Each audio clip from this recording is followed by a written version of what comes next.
Նախքան ելույթից բուն տեքստին անդրադառնալը ես ուզում եմ մեկ անգամ եւս այս ամբիոնից հայտարարել, որ Հայաստանի Հանրապետության անկախությունը, ինքնիշխանությունը անսակարկելի է եւ պետք չէ ամեն անգամ այս ամբիոնը օգտագործել երեսպաշտության մաստեր կլաս անցկացնել եւ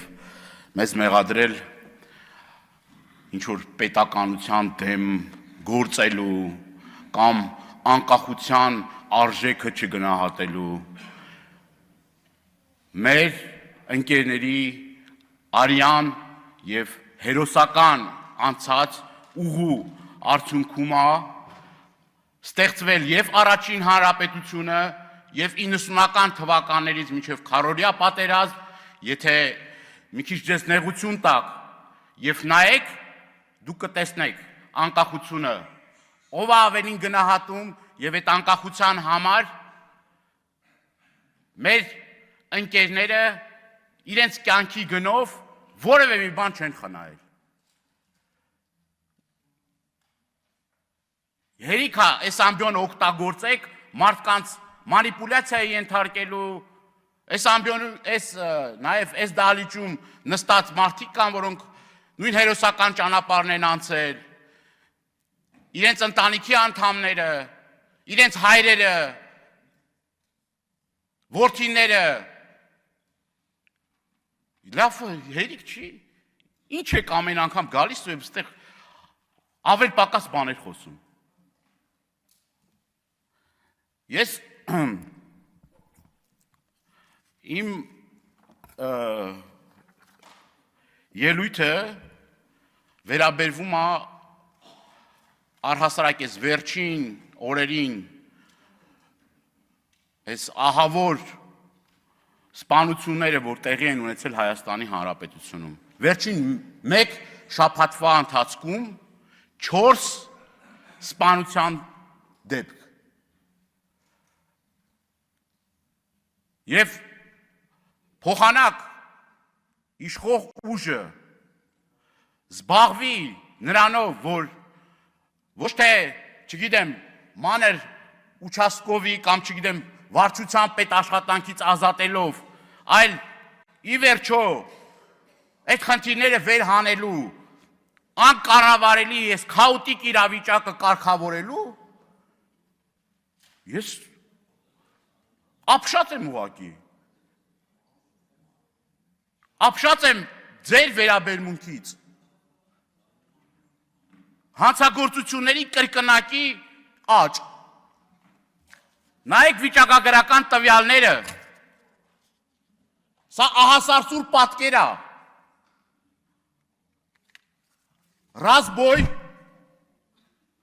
կրակոցներ, գողություն, հաշվեհարդար եւ ամեն անգամ մենք պատկան մարմիններին ասել ուղղորդում ենք, ասում ենք, որ դուք փոխանակ զբաղվեք այդ խնդիրները լուծելով, գիտեք ինչով եք զբաղված, ընդդիմադիրներին հետապնդելով, զբաղված եք նրանով, մենք էլ մեր մաշկի վրա զգում ենք, էլի դա, տնից դուրս ենք գալի մի քանի օպերատիվ աշխատող մեր հետևից ֆռում է, ասում եք պաշտպանում է, բայց ես այդ պաշտպանվածությունը չեմ տեսնում, որպես մարդ, որը 7 անգամ մեքենան թալանել են, 2 անգամ ջարդել, մի անգամ էլ այրման փորձար, պարոն Քոչարյան, որ պաշտպանում են, այդ քիչ տես բաներ կատարում են։ Ձեզ են պաշտպանում, մեքենան չէ, լռություն դահլիճում։ Այդ մեքենան մերն է, մենք այդ մեքենայի մեջ նստում։ Մի անգամ էլ արգելակների հետ կապված խնդիր ա եղել։ Եվ այս խնդիրները ես ոչ թե իմ անձի վրա եմ ուզում կենտրոնացնել այդ ամեն ինչը, այլ ցույց տալու, որ դուք ոչ թե զբաղված եք նրանով, որ օրինակ կանչեք ոստիկանապետին, կանչեք իրապահ համակարգի ներկայացուցիչներին եւ պահանջեք, թե ոնց եղավ, որ նույն Փարաքարում 8 ամիս շարունակ պայթունավտանգ իրավիճակ է ստեղծվում, միջանձնային հարցեր են լինում, այդ գաղտնալսելուց լավ եք, Բա այդ որ գաղտնալսում եք, մի հատ ձեզ հետաքրքիր չի ինչա տեղի ունենում, ինչա կատարվում։ Ասում եք վենդետա է, բայց վենդետան ինչի արդյունքում է տեղի ունենում։ Վենդետան տեղի է ունենում, երբ որ պետություն չկա,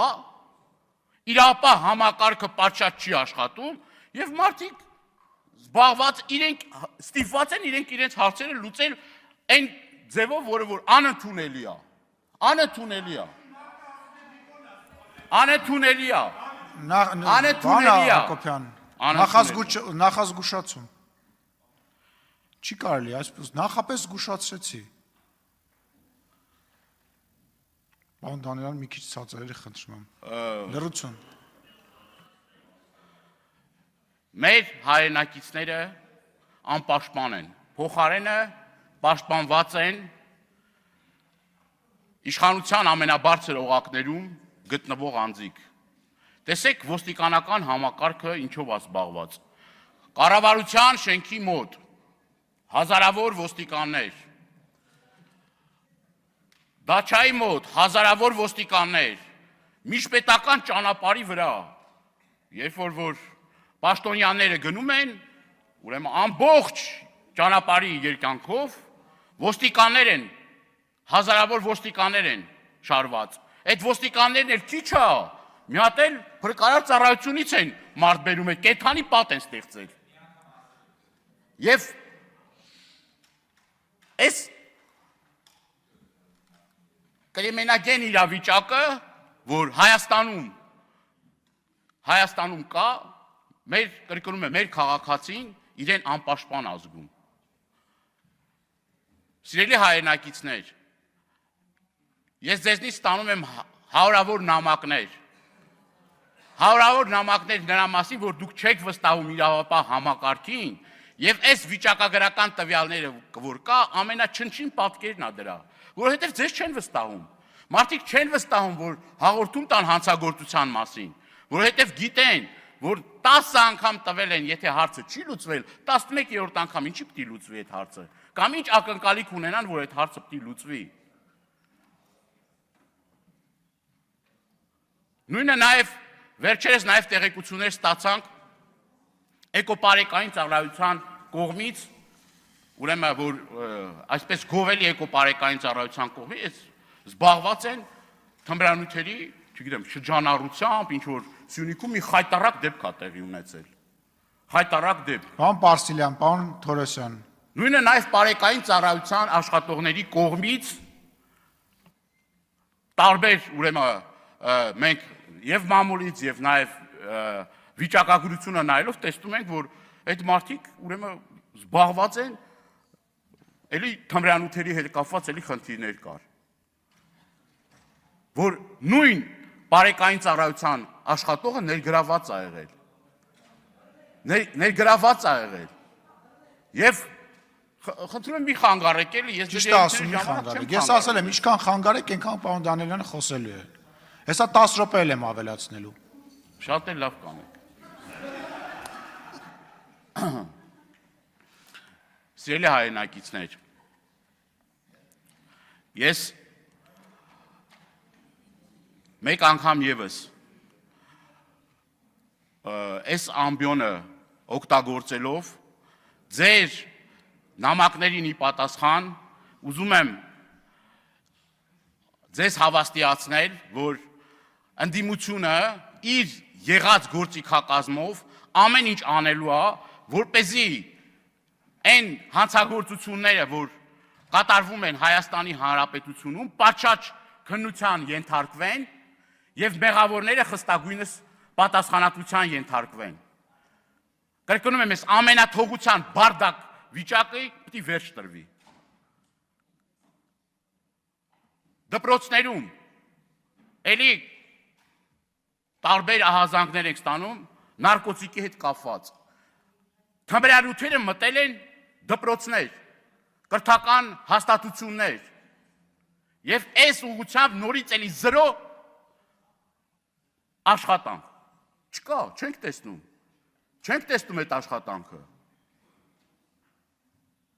Եվ վերադառնալով այդ թեմային, որը վերաբերվում է Փարաքարին, Սա ոչ թե պետք է դուք սենց 1-2 օր հետո ասեք, որ արդեն վերջ մեղավորները արդեն բան են արել, ձերբակալված են, պատասխանատուները ձերբակալված են, դրանով իսկ ուղղորդեք, այլ դիպաչաճ քննություն գնա